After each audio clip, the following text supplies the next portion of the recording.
Starting with bones of the face. Face lies under the anterior part of the cranium.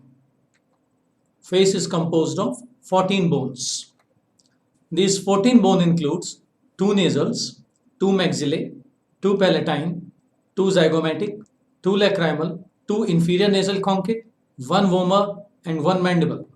The hyoid bone, also called tongue bone, as it lies at the base of the tongue. It is 1 in number.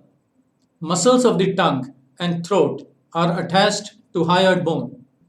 Except mandible and ear ossicle, all other skull bones are immovable. Therefore, total 29 bones are present in this skull. This is a typical hyoid bone. Coming to vertebral column.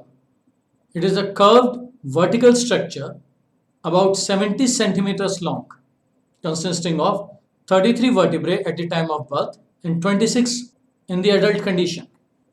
Vertebral column shows 4 curvatures. There is a cervical curvature, thoracic curvature, lumbar curvature and the sacral curvature. Between vertebrae, cartilaginous discs or epiphyses are present. Type of centrum in vertebrae is acoelus or the amphiplatin. Types of vertebrae. Cervical, which are present in the neck, they are 7 in number. Thoracic, which are present in the thorax, 12 in number. Lumbar, present in the abdomen, 5 in number.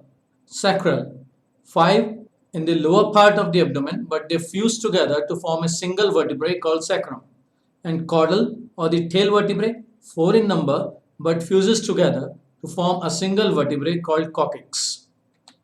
This makes 33 vertebrae at the time of birth, but 26 in the adult condition. This is a typical vertebral column. You can see 4 curvatures: the cervical, thoracic, lumbar and the sacral curvature. Ribs. These are curved or S-shaped bones. 12 pairs. They form thoracic basket.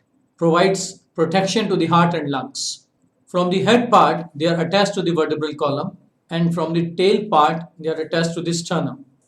Out of these 12 pairs, pair 1 to 7 or the first 7 pairs are true ribs. Pair number 8, 9th and 10th are the false ribs. Pair number 11th and 12th or the last 2 pairs are the floating ribs. Ribs are bifid, that is, head is divided into capitulum and tuberculum. This is in the first 9 ribs. The rest 3 pairs have only a single facet. Typical rib. You can see the head, the main part is the shaft, and the lower part is the articular surface for costal cartilage. Another diagram of the rib. Sternum, the central bone of the thorax. It is a long, narrow, flat vertical bone in the middle of the front wall of the chest, about 15 centimeters long, dagger shaped. They have manubrium body and xiphoid process. Coming to girdles, their girdles are of 2 types. The pectoral girdle, which contains 4 bones, located on the posterolateral part of the upper region of the thorax. It consists of scapula and clavicle. Scapula is placed at the back of the shoulder. Large triangular blade-like structure. It has at its lateral angle a glenoid cavity for the articulation of the head of the humerus. Clavicle is also known as collarbone. This is a typical scapula of humans, consisting of a superior angle and an inferior angle. It also contains a glenoid fossa or a glenoid cavity which provides attachment to the head of the humerus. There is an acromion process just above the glenoid fossa for providing attachment to clavicle. This is clavicle. It has a sternal extremity with the help of which it is attached to the sternum, and an acromial extremity with which it attaches with acromion process of the scapula.